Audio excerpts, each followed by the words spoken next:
Hi hello guys, మీకోసం అయితే egg pulao recipe అయితే వచ్చేసానండి. టేస్ట్ అయితే చాలా బాగుందండి. అస్సలు కుకింగ్ రాని వాళ్ళు కూడాను బిర్యానీ చేయాలనుకుంటే ఇలా ఈ ఎగ్ పలావ్తో అయితే ట్రై చేయండి. చాలా ఈజీగా అయితే మనం చేసేసేయచ్చు అనమాట.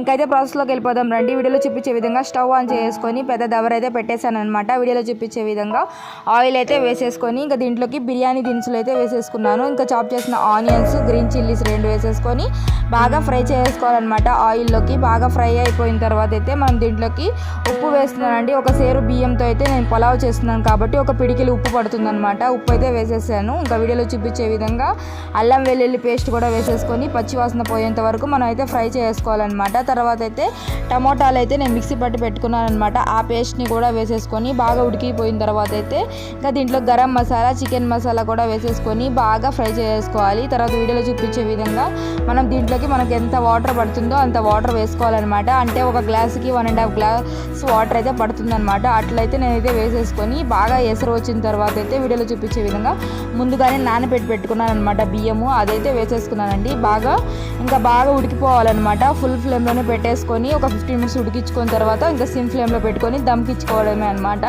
ఇంకా మరో కడాయిలు అయితే వీడియోలో చూపించే విధంగా ఎగ్స్కి అయితే చిన్నగా ఘాట్లు అయితే పెట్టేసుకొని ఆయిల్ వేసేసుకొని దాంట్లోకి అయితే ఎగ్స్ అయితే వేసేసాను అనమాట. ఇంకా తర్వాత పసుపు అలాగే సాల్ట్ వేసేసుకొని బాగా ఫ్రై చేసుకోవాలి. లైట్గా ఫ్రై అయిపోయిన తర్వాత అయితే మనం ఈ ఎగ్స్ని అయితే ఇంకా ఈ బిర్యానీ చేసి పెట్టుకున్నాం కదండి, ఈ పలావ్లోకి అయితే వేసుకోవడమే అనమాట. ఇంకా దీంట్లోకి అయితే ఈ పలావ్ మీదకైతే కొత్తిమీర వేసేసుకున్నాను. తర్వాత అయితే ఫుడ్ కలర్ వేసేసుకొని ఇంకైతే వీడియోలో చూపించే విధంగా ఎగ్స్ కూడా ట్రాన్స్ఫర్ చేసేసానండి. కొద్దిగా ఆయిల్ ఉంటే ఆయిల్ కూడా వేసేసారనమాట. గీ ఉంటే గీ కూడా వేయండి, చాలా బాగుంటుంది అనమాట. ఇంకా దమ్కి చేస్తే మనకైతే ఎగ్ పలావ్ అయితే రెడీ అయిపోయింది. వీడియో నచ్చినట్లయితే like and subscribe guys. Okay, bye.